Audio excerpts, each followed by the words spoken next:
সূরা নিসা আয়াত ১৫৭ এবং ১৫৮। ইহুদিরা ঈসা আলাইহিস সালামকে হত্যা করতে চাইলেও আল্লাহ তাকে জীবিত অবস্থায় আকাশে উঠিয়ে নেন, বরং আল্লাহ তাকে নিজের কাছে উঠিয়ে নিয়েছেন। আউযুবিল্লাহি মিনাশ শাইতানির রাজিম। বিসমিল্লাহির রহমানির রহিম। আসসালামু আলাইকুম ওয়া রাহমাতুল্লাহি ওয়া বারাকাতুহু। আমার শ্রদ্ধাভাজন শ্রোতা ও সুধী মণ্ডলী, আপনাদের আন্তরিক শুভেচ্ছা ও স্বাগত জানাই কুন ফায়াকুন ইউনিটি চ্যানেলে। আল্লাহর অশেষ রহমতে আশা করি সবাই ভালো আছেন। আমাদের আজকের আয়োজন আল্লাহ রাব্বুল আলামিন আসরের দিনে ঈসা আলাইহিস সালামকে আকাশে উঠিয়ে নিলেন। ইতিহাসের এক বিস্ময়কর ঘটনা, এ নিয়েই বিস্তারিত। ঈসা আলাইহিস সালাম কি সত্যিই আসরের দিনে আকাশে উঠেছিলেন?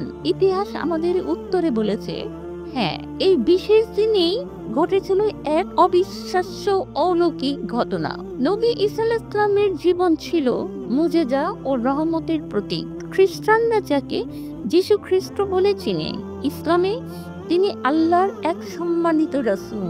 ইহুদিরা যখন ঈসা আলাইহিস সালামকে হত্যা করার ষড়যন্ত্র করছিল, আল্লাহ তাআলা তৎক্ষণাৎ তাকে বাঁচিয়ে আকাশে উঠিয়ে নেন। পবিত্র পুরাণে সূরা নিসা আয়াত ১৫৭ এবং ১৫৮-তে আল্লাহ বলেন, তারা ঈসা আলাইহিস সালামকে হত্যা করেনি, বরং আল্লাহ তাকে নিজের কাছে উঠিয়ে নিয়েছেন।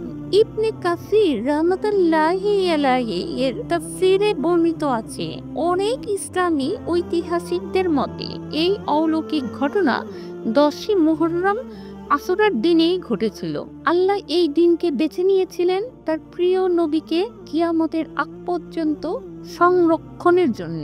নিশ্চয়ই হযরত ঈসা আলাইহিস সালামের জীবন অলৌকিক ঘটনা ও মুজিজায় আল্লাহর পক্ষ থেকে প্রেরিত বিস্ময়কর ক্ষমতায় ভরপুর ছিল। ইসলামী দৃষ্টিকোণ থেকে আপনাদের জন্য কিছুটা তুলে ধরলাম। হযরত ঈসা আলাইহিস সালামের অলৌকিক ঘটনাসমূহ ইসলামী দৃষ্টিতে মায়ের গর্ভে থাকাকালীন ও জন্ম নেওয়ার অলৌকিকতা। সূরা মারিয়াম আয়াত 16-22। হযরত ঈসা আলাইহিস সালাম পিতা ছাড়াই মাতা মারিয়াম আলাইহিস সালামের গর্ভে জন্মগ্রহণ করেন। এটি ছিল আল্লাহর কুদরত ও একটি বড় মুজিজা। আল্লাহ বলেন, আমি ঈসাকে তোমার জন্য একটি নিদর্শন করে পাঠাবো। সূরা মারিয়াম 19/21। শিশুকালের কথা বলা। সূরা মারিয়াম আয়াত 29/30। যখন মা মারিয়ামকে লোকে অপবাদ দিল, তখন শিশু ঈসা আলাইহিস সালাম নিজেই কোল থেকে কথা বললেন, আমি আল্লাহর বান্দা, তিনি আমাকে কিতাব দিয়েছেন এবং নবী করেছেন।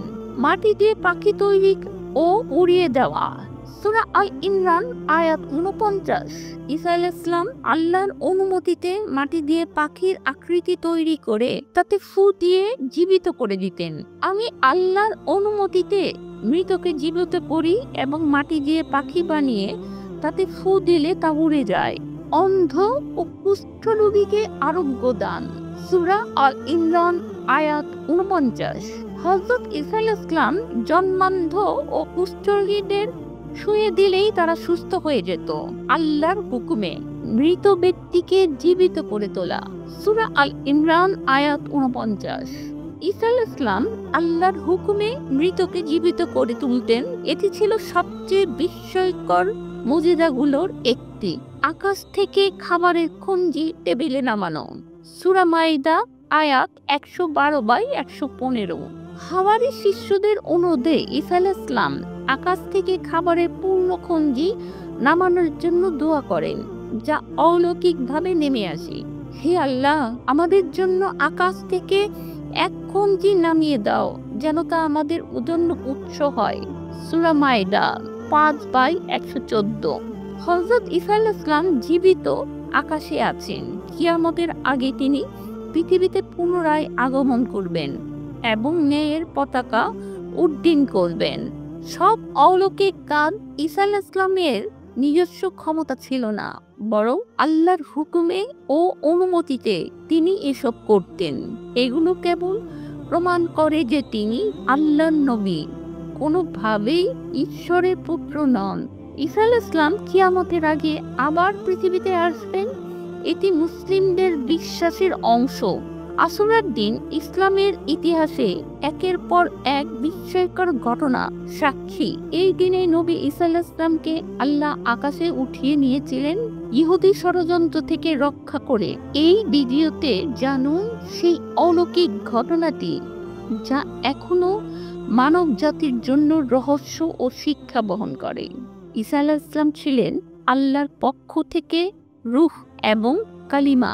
তিনি মানুষকে সত্য পথে ডাকার জন্য আসেন এবং বারবার তাওহীদের দাওয়াত দেন। আমিন।